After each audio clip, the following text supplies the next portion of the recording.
भैया हो, आज के समय में सच्चा प्यार भइल बड़ा मुश्किल बा।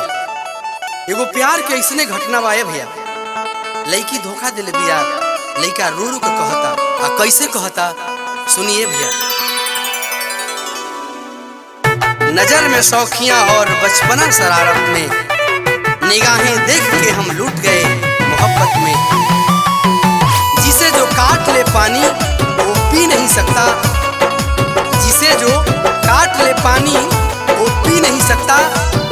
दवा तो क्या है, दुआ से भी वो जी नहीं सकता, दुआ से भी वो जी नहीं सकता।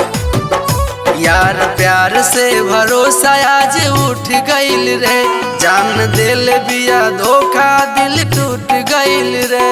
अरे सुन यार प्यार से भरोसा आज उठ गइल रे, जान दिल बिया धोखा दिल टूट गइल रे।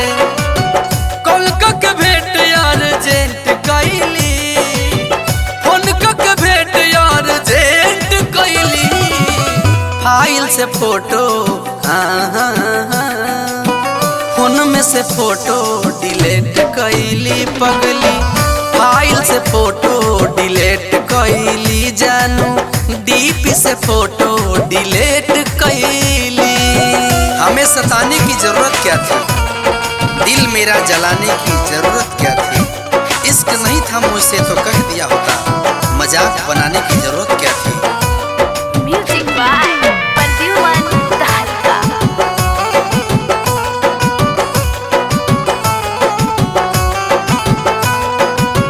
आजकल प्यार साला तनिको न टीके, पैसा से प्यार जब बजरिया में बिके। काश हमरा लगे पैसा होई तो छोड़ के ना जाई। हाँ आजकल प्यार साला तनिको न टीके, पैसा से प्यार जब बजरिया में बिके, पैसा से प्यार जब बजरिया में बिके। पहले दिल में समैली तो खास हो गई, कसम खैली हमार विश्वास हो गई। मुँह में धरा के चॉकलेट खैली, मुँह में धरा के चॉकलेट खैली। फाइल से फोटो फाइल से फोटो डिलीट कइली पगली, फोन में से फोटो डिलीट कइली, फोन में से फोटो डिलीट कइली।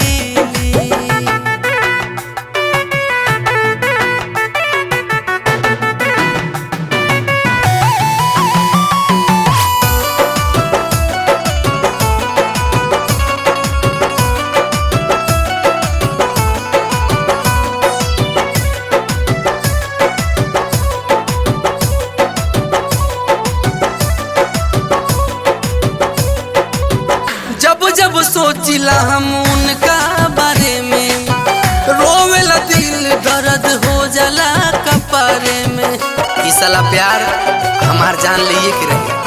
हाँ जब जब सोचिला हम उनका बारे में, रोवेला दिल दर्द हो जाला कपारे में, रोवेला दिल दर्द हो जाला कपारे में।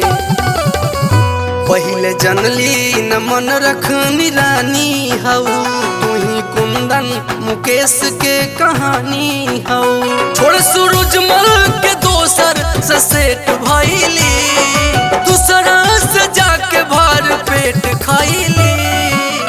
डीपी से फोटो फाइल से फोटो डिलीट कइली पगली, फोन में से फोटो डिलीट कइली, फोन में से फोटो